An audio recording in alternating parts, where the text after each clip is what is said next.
അള്ളാഹു തന്നിരിക്കുന്ന അനുഗ്രഹമൊന്ന് നീങ്ങിപ്പോകാതിരിക്കാൻ ഒരൊറ്റ രോഗമൊന്ന് ജീവിതത്തിലോട്ട് കടന്നു വന്നാൽ പോരെ.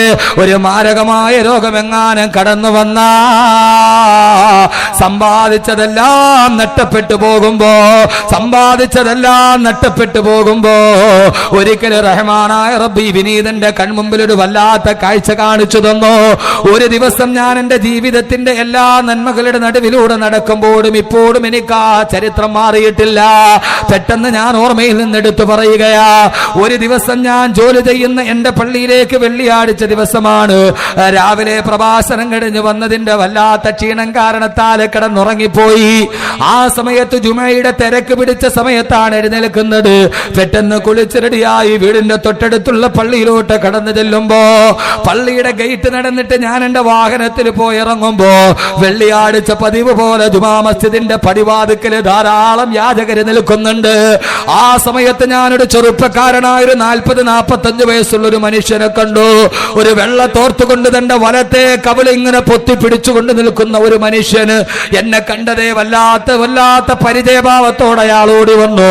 പക്ഷേ ജുമയ്ക്ക് കയറേണ്ട വല്ലാത്ത തിരക്ക് കാരണത്താൽ ഏതാണ്ട് സമയം ജുമയുടെ ബാങ്ക് വിളിക്കേണ്ട സമയമായി. തലേ ദിവസം ദീർഘമായ യാത്ര ചെയ്തതിന്റെ ആലസ്യമുണ്ട്. ആ സമയത്ത് ഞാൻ വാഹനത്തിൽ നിന്നിറങ്ങി എന്റെ റൂമിലോട്ട് കയറുമ്പോ അയാൾ ഓടി വന്നിട്ട് എന്നോട് സലാം പറഞ്ഞു. അദ്ദേഹം ചോദിച്ചു, ഉസ്താദേ കബീർ ഉസ്താദല്ലേ? ഞാൻ അതേ എന്ന് മറുപടി പറഞ്ഞു. ഉസ്താദിന് എന്നെ പരിചയമുണ്ടോ? പെട്ടെന്ന് ഞാൻ അദ്ദേഹത്തിന്റെ മുഖത്തോട്ട് സൂക്ഷിച്ചു നോക്കി. വലത്തെ കവിൾ ഭാഗത്തൊരു വെളുത്ത തോർത്തുകൊണ്ട് അമർത്തി പിടിച്ചിട്ടുണ്ട്. എന്താണെന്നറിയാതെ മുഖത്തോട്ട് നോക്കിയപ്പോൾ കവിളല് പോലും ഒട്ടിപ്പിടിച്ചൊരു പ്രാകൃത രൂപമാ.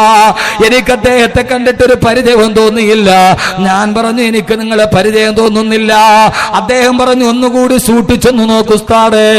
എന്റെ പ്രിയപ്പെട്ട സഹോദരങ്ങളെ, എനിക്ക് വല്ലാത്ത ദേഷ്യം വന്നുപോയി. അള്ളാഹു പുറത്തു തരട്ടെ, ഞാൻ എന്റെ അവിവേകം കൊണ്ട് പറഞ്ഞതായിരിക്കാം. അദ്ദേഹം എന്നോട്, ഞാൻ സാധാരണ ചില പിരിവുകാർ വന്നിട്ട് പിരിവ് വാങ്ങിക്കാൻ വേണ്ടി കാണിക്കുന്ന ഒരു തന്ത്രമെന്നതിന്റെ അപ്പുറമൊന്നും ചിന്തിച്ചില്ല. അദ്ദേഹം എന്നോടൊന്ന് സൂക്ഷിച്ചു നോക്കൂ ഉസ്താദേ എന്ന് പറഞ്ഞപ്പോ ജുമയ്ക്ക് കയറേണ്ട തിരക്ക് കാരണത്താൽ ഒരു ഖത്തീബിന് തിരക്കുള്ള സമയമാണല്ലോ. എത്ര വലിയ ആളാണെങ്കിലും ചെറിയ ആളാണെങ്കിലും ആ സമയത്ത് എനിക്കൊരു വല്ലാത്ത ദേഷ്യം തോന്നിപ്പോയി മനസ്സിൽ.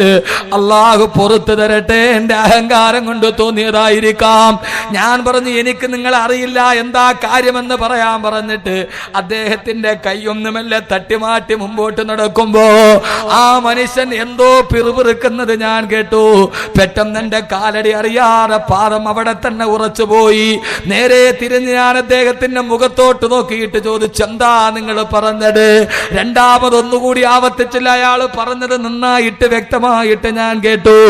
ഞാൻ ചോദിച്ചു, എന്താ നിങ്ങൾ? അദ്ദേഹം പറഞ്ഞൊരു വാക്ക് ഞാൻ എന്റെ മനസ്സിന് എനിക്ക് തന്നെ കുറവുള്ളത് കൊണ്ട് പറയുന്നില്ല. ഞാൻ ചോദിച്ചു, എന്താ നിങ്ങൾ അങ്ങനെ പറയാനുള്ള കാരണം എന്താ? അയാൾ ചോദിച്ചു, ഉസ്താദേ ഞാൻ ആരെന്നറിയുമോ? അയാളുടെ പേര് പറഞ്ഞു, അയാൾ താമസിക്കുന്ന നാടും പറഞ്ഞപ്പോ സുബ്ഹാനല്ലാഹ്, അയാളുടെ കയ്യിലേക്ക് അറിയാതെ കെട്ടിപ്പിടിച്ചിട്ട് ചോദിച്ചു, നിങ്ങൾക്ക് എന്ത് പറ്റിപ്പോയി? 3 വർഷങ്ങൾക്ക് മുമ്പ് ഞാൻ മതപ്രഭാഷണം നടത്താൻ പോയപ്പോ അദ്ദേഹത്തിന്റെ വീട്ടിൽ പോയിട്ട് ഞാൻ ഭക്ഷണം കഴിച്ചതാ. ദുബൈയിൽ നല്ല സുന്ദരമായ ജോലിയിൽ കിടന്ന ചെറുപ്പക്കാരനാ. അള്ളാഹു 3 പെൺമക്കളെയാണ്, ആപ്പിള് പോലെ തോന്നുന്ന 3 പെൺമക്കൾ, വിശാലമായൊരു വീടിന്റെ എല്ലാ സൗകര്യങ്ങളിലും ജീവിച്ച മനുഷ്യന് അയാൾ ആ കോലത്തിൽ കണ്ടപ്പോൾ ഞാൻ ചോദിച്ചു പോയി, എന്താ പറ്റിയതെന്ന് ചോദിച്ചപ്പോ മനുഷ്യനെ ഞാൻ കയ്യിൽ പിടിച്ചു കണ്ട് റൂമിലേക്ക് കൊണ്ടുപോയി. ഞാൻ അദ്ദേഹത്തോട് പറഞ്ഞ എന്റെ അറിവില്ലായ്മ കൊണ്ട് പെട്ടെന്ന് എനിക്ക് നിങ്ങളുടെ രൂപം കണ്ടിട്ട് മനസ്സിലായില്ല. അന്ന് എത്രയോ സൗന്ദര്യമുള്ള ചെറുപ്പക്കാരനാ. എന്റെ കൂടെയുള്ള ഉസ്താദന്മാരോട് ഞാൻ പറഞ്ഞു, ഒരു ഗ്ലാസ് ചായ കൊണ്ടുവന്ന് കൊടുക്കുമോ? സമയത്ത് അയാൾ പറഞ്ഞു, ഉസ്താദേ എനിക്ക് ചായ വേണ്ട. എന്താ, ഞാൻ പരിചയം കാണിക്കാത്തതിന്റെ പരിഭവമാണോ എന്ന് ചോദിക്കുമ്പോ അയാൾ പറഞ്ഞു, ഉല്ല ഉസ്താദേ, ഒരു ഗ്ലാസ് പച്ചവെള്ളം കുടിക്കാൻ എനിക്ക് വല്ലാത്ത കൊതിയുണ്ട്. പക്ഷെ ഇതേവരെ എനിക്കതിന് സമ്മതിച്ചിട്ടില്ല. 3 വർഷമായിട്ട് ഒരു ഗ്ലാസ് പച്ചവെള്ളം തൊണ്ടക്കുടിയിലോട്ട് എടുക്കാൻ എനിക്ക് കഴിയില്ല. എന്താന്ന് ചോദിച്ചപ്പോ ഇത് കണ്ടോന്ന് പറഞ്ഞിട്ട് വലതു ഭാഗത്തേക്ക് തോർത്തുകൊണ്ട് അടച്ചു വെച്ച ആ സഹോദരൻ വലത്തെ കവിളിൽ ചേർത്ത് വെച്ച വെളുത്ത തോർത്തുമുണ്ടങ്ങ് എടുത്തു മാറ്റുമ്പോ അള്ളാഹു നമുക്കാർക്കും ആ ഗതി വരുത്താതിരിക്കട്ടെ. മോണയിൽ ക്യാൻസർ ബാധിച്ചിട്ടൊരു പപ്പടത്തിന്റെ വലിപ്പത്തിൽ മോണ മുഴുവനെ ഇളകി മാറിയിട്ട് ഒരു ഗ്ലാസ് വെള്ളം കുടിച്ചാ ആ വെള്ളം മുഴുവനും മോണയിലെ തുളയിലൂടെ വെളിയിലോട്ട് പോകുന്ന ഒരു മനുഷ്യന് ഒരു ഗ്ലാസ് വെള്ളം കുടിച്ചാൽ അത് അണ്ണാക്കിലേക്ക് ഇറങ്ങാട് വലത്തെ കവിളിന്റെ ഭാഗത്തുള്ള സുഷിരത്തിലൂടെ വെളുക്കലോട്ട് പോകുന്ന ചെറുപ്പക്കാരനെ കാണുമ്പോ ഒരു ഗ്ലാസ് വെള്ളം കുടിക്കാൻ കടിയില്ല ഉസ്താദേ എന്ന് പറഞ്ഞ് ചികിത്സിച്ച് ദുബൈയിൽ നിന്ന് കയറി വന്നു. ഞാൻ ചോദിച്ചു എങ്ങനെയാ ഈ രോഗം വന്നത്? ഞാൻ ദുബൈയിൽ ജോലി ചെയ്തുകൊണ്ടിരിക്കുമ്പോ രാവിലെ പല്ല് തേക്കുമ്പോഴും മോണയിൽ ഒരു വല്ലാത്ത വേദന തോന്നി. ഞാൻ വെറുതെയാണെന്ന് കരുതി 2 ദിവസം കഴിഞ്ഞു അസഹ്യമായപ്പോൾ ഹോസ്പിറ്റലിൽ പോയി. മരുന്ന് കഴിഞ്ഞിട്ടും കുറവില്ല. അവരവിടെ നിന്ന് നാട്ടിലേക്ക് പറഞ്ഞു വിട്ടു. നാട്ടിലെ ഹോസ്പിറ്റലിൽ നോക്കിയിട്ടും കുറവില്ല. അവസാനം RCCയിൽ ചെല്ലുമ്പോഴാണ് ക്യാൻസർ ആണെന്നറിഞ്ഞത്. എന്റെ കിടപ്പാടം പോലും വിട്ടുപോയി. 3 പെൺമക്കളുമായിട്ട് ഞാൻ ഇന്ന് വടിയാധാരമായി വാടകത്തിണ്ണയിൽ കിടക്കുകയാ. ഉസ്താദേ വാടക കൊടുത്തിട്ട് 3 മാസങ്ങളായി. വാടക കൊടുക്കാനില്ലാതിരിക്കുമ്പോഴാണ് നിങ്ങളുടെ കാര്യം ഓർത്തത്. അതുകൊണ്ട് ഇന്ന് വെള്ളിയാഴ്ച ദിവസം എനിക്ക് കയറി കിടക്കാൻ 1 മാസത്തെ വാടക കൊടുക്കാൻ ഒരു സഹായം എനിക്ക് ചെയ്തു തരുമോ എന്ന് ചോദിച്ചിട്ട് എന്റെ മുമ്പിൽ വന്ന ചെറുപ്പക്കാരന് അൽഹംദുലില്ലാഹ് എല്ലാ സദസ്സിലും ദുആ ചെയ്ത് ഒരല്പം ശമനമൊക്കെ വന്നിട്ടുണ്ട്. ഒരു 2 സെന്റ് സ്ഥലം വീണ്ടും വാങ്ങിച്ചിട്ട് അവിടെ ഒരു കെട്ടിടത്തിന്റെ പണി തുടങ്ങിയിട്ടുണ്ട്. അല്ലാഹുവിന്റെ അനുഗ്രഹം കൊണ്ട് ധാരാളം ആളുകൾ സഹായിച്ചിട്ടുണ്ട്. എന്റെ പ്രിയപ്പെട്ട സഹോദരങ്ങളെ, റബ്ബിനോട് ദുആ ചെയ്തോ? എന്റെ പൊന്നു ചെറുപ്പക്കാരാ, എന്തഹങ്കാരത്തോടെയാ റബ്ബിനെ മറന്നിട്ട് നടക്കുക? പൊന്നുമോനെ, ഒരു നിമിഷത്തിലെങ്ങാനും റബ്ബെങ്ങാനും ഒരു തീരുമാനമെടുത്താ നിന്റെ ഈ കാണുന്ന 6 അടി ശരീരമുണ്ടല്ലോ, ആ ശരീരത്തെ മുഴുവനും നിയന്ത്രിക്കുന്ന ഒരു റിമോട്ട് കൺട്രോൾ മസ്തിഷ്കത്തിന്റെ സെറിബ്രല്ലത്തിന്റെ വലതുഭാഗത്തുണ്ട്. വെറും 4 ഗ്രാം തൂക്കമുള്ള ഒരു ഉണക്കമുന്തിരിയുടെ മാത്രം വലിപ്പമുള്ള 4 ഗ്രാം തൂക്കമുള്ള ഒരു കറുത്ത ഉണക്കമുന്തിരിയുടെ വലിപ്പമുള്ള സെറിബ്രല്ലത്തിന്റെ വലതുഭാഗത്ത് സ്ഥിതി ചെയ്യുന്ന ഹൈപ്പോതലാമസ് എന്ന് പേരുള്ള ആ ഒരൊറ്റ സാധനമാണ് പൊന്നുമോനെ നിന്റെ ഈ കാണുന്ന ശരീരത്തെ നിയന്ത്രിക്കുന്നത്. അത് പ്രവർത്തിക്കുന്നത് കണ്ടാണ് ഉറങ്ങിക്കിടക്കുന്ന നീ എഴുന്നേൽക്കുന്നത്, നിന്റെ ശരീരം വയർക്കുന്നത്, നിനക്ക് ഭക്ഷണം കഴിക്കാൻ തോന്നുന്നത്.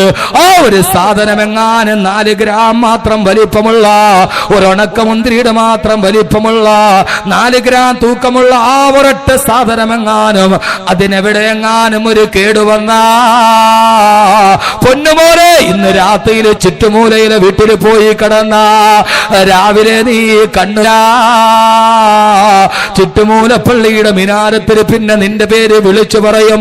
10 മണിക്കാണ് കബറടക്കമെന്നേ പറയുള്ളൂ. ഇത് ഞാൻ പറഞ്ഞത് മനുഷ്യ ശരീരത്തിന്റെ ആയിരക്കണക്കിന് സങ്കീർണതകളിൽപ്പെട്ട ഒരേ ഒരു സങ്കീർണതയാണ് പറയുന്നതെങ്കിൽ അള്ളാഹുവിനോട് തരാനല്ല ചോദിക്കേണ്ടത്. അള്ളാഹുവേ തന്നത് നീ നിലനിർത്തണയല്ല. പടച്ചവനെ, നീ ഞങ്ങൾക്ക് നൽകിയ ഈ ആയുസ്, അള്ളാഹുവേ ഈ നൽകിയ ആരോഗ്യം നീ എത്ര നാള് നിലനിർത്തുമെന്നറിയില്ല. ദേശീയപാതയിലൂടെ ചീറിപ്പാഞ്ഞു വരുമ്പോ തിരുവനന്തപുരം ഗാന്ധി പാർക്കിൽ 7:30 മണിക്കാണ് പ്രഭാഷണം കഴിഞ്ഞിട്ട് ഞാൻ ഇറങ്ങുന്നത്. 9:30 മണിക്കാണ് ഞാൻ ചുറ്റുമൂലയിലെത്തുന്നത്. എന്റെ വാഹനം ഓടിക്കുന്ന എന്റെ ഡ്രൈവർ ഷഹബാസ് എന്ന ചെറുപ്പക്കാരൻ അല്ലാഹു ആരോഗ്യവും ആയുസ്സും നൽകട്ടെ. വാഹന സ്പീഡിൽ ദേശീയപാതയിലൂടെ പാഞ്ഞു വരുമ്പോ പലപ്പോഴും ഞാൻ പറഞ്ഞു, പൊന്നുമോനെ സ്പീഡ് കുറയ്ക്കണേ. ദേശീയപാതയിൽ ചിതറിത്തെറിക്കുന്ന മൃതദേഹങ്ങൾ കാണുമ്പോ വാഹനത്തിന്റെ അകത്ത് കടന്നിട്ട് ബയ്യത്ത് പൊതിയാൻ പോലും പടിയാടെ കൈക്കുമ്പിളിൽ കോരിയെടുക്കുന്ന മൃതദേഹം കാണുമ്പോ പടച്ചറബെങ്ങാനും ഒരു നിമിഷമെങ്ങാനും ഒരു തീരുമാനം വന്ന അള്ളാന്റെ തീരുമാനമെങ്ങാനും ഒരു നിമിഷം വന്ന എത്രയോ മൃതദേഹങ്ങളാണ് ദേശീയപാതയിൽ ചിതറിത്തെറിച്ച് മാറി പോകുന്നത്. എന്റെ പ്രിയപ്പെട്ട സമൂഹമേ, എന്റെ പ്രിയപ്പെട്ട ചെറുപ്പക്കാരാ, എങ്ങോട്ടാ നീ നിന്റെ ഓട്ടം എങ്ങോട്ടാ പോകുന്നത്? പടച്ചറബെങ്ങാനും ഒരു ദിവസമെന്ന് തീരുമാനിച്ചു കഴിഞ്ഞ സൂര്യനെ പടച്ചറബ്, ചന്ദ്രനെ പടച്ചറബ്, ആ ചന്ദ്രന്റെ നിഴല് സൂര്യന്റെ നേരെയാക്കിയിട്ട് സൂര്യഗ്രഹണം നടത്തുന്ന റബ്ബ്, ഓ റബ്ബ് അവങ്ങാനും ഒരു ദിവസം ഒന്ന് തീരുമാനിച്ച ജപ്പാനിൽ സുനാമിയുടെ തിരമാല ആഞ്ഞടിപ്പിച്ച തമ്പുരാനില്ലേ, ജപ്പാനിൽ ഭൂകമ്പം ഉണ്ടാകുമ്പോൾ സർവ്വ വിദേശക്കാരും ഭൂമിയിൽ നിന്നിറങ്ങി ഓടുകയാ. ഒരൊറ്റ ജപ്പാൻകാരൻ പോലും ജപ്പാന്റെ വീട്ടിൽ നിന്നിറങ്ങിയില്ല. കാരണം എന്താ? അവരതേവരെ വിശ്വസിച്ചിരുന്ന അവരുടെ കെട്ടിടങ്ങൾക്ക് ഭൂകമ്പത്തെ പ്രതിരോധിക്കാനുള്ള ശക്തിയുണ്ടെന്നാണ്.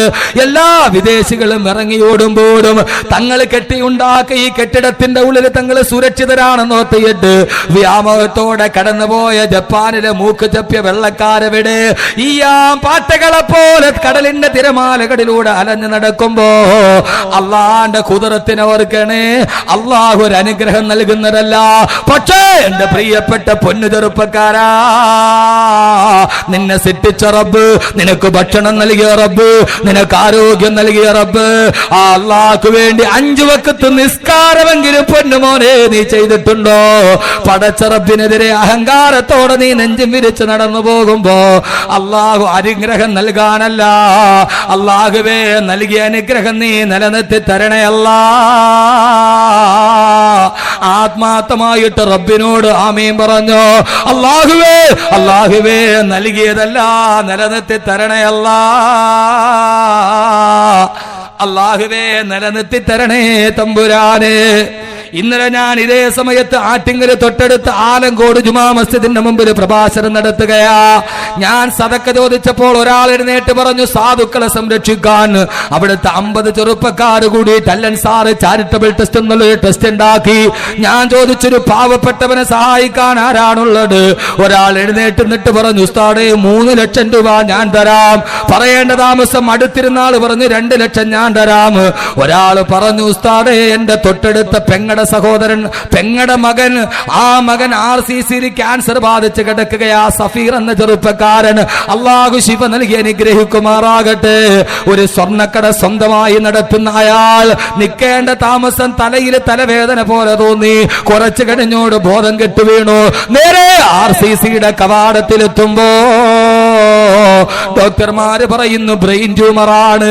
മരണത്തിന്റെയും ജീവന്റെയും ഇടയിൽ പിടയുകയാണ് ആ ചെറുപ്പക്കാരന്. മിനിങ്ങാന്ന് ജൂവല്ലറിയിൽ നിന്നിട്ട് പളപളാമിന്നുന്ന സ്വർണം തൂക്കിക്കൊടുത്ത മനുഷ്യന് ഇന്ന് ജീവിതം തന്നെ അവന്റെ മുന്നിൽ ഒരു തുലാഭാരം പോലെ കിടക്കുകയാണ്. സഹോദരങ്ങളെ, തിരുവനന്തപുരം RCCയുടെ കവാടത്തിൽ എഴുതി വെച്ചിട്ടുണ്ട് ഒരു വാക്ക്, ഈ രോഗം ആർക്കും മന്യമല്ല, ഈ രോഗം ആർക്കും മന്യമല്ല, ഈ രോഗം ആർക്കും മന്യമല്ല. RCCയുടെ കവാടത്തിൽ എഴുതി വെച്ചിട്ടുണ്ട്. അതുകൊണ്ട് റബ്ബിനോട് ദുആ ചെയ്യണേ. അല്ലാഹുവേ, അല്ലാഹുവേ കരുണക്കടലേ തമ്പുരാനേ, അല്ലാഹുവേ ഞങ്ങളെ നീ പരീക്ഷിക്കല്ലേ അല്ലാ. കബ് സേ കടി ഗയാ റബ്ബ് ഉമ്മീദ് കേ സഹാരെ, മേരാ ദിൽ ന ജാനെ മേനെ കിസി തരഹ് സെ പുകാരെ. അല്ലാഹുവേ, അല്ലാഹുവേ എത്ര നാൾ കൊണ്ട് യാചകനെ പോലെ നിന്റെ പടിവാതിലെ കടന്നിട്ട് പരിദേവനങ്ങളും പരാതികളും പരിഭവങ്ങളും പരാധീനതകളും പടച്ച റബ്ബിനോട് പറയുന്നു തമ്പുരാനെ. അല്ലാഹുവേ നീ ഞങ്ങളുടെ ദുആകളെ കേൾക്കണേ അല്ലാ. അല്ലാഹു സുബ്ഹാനഹു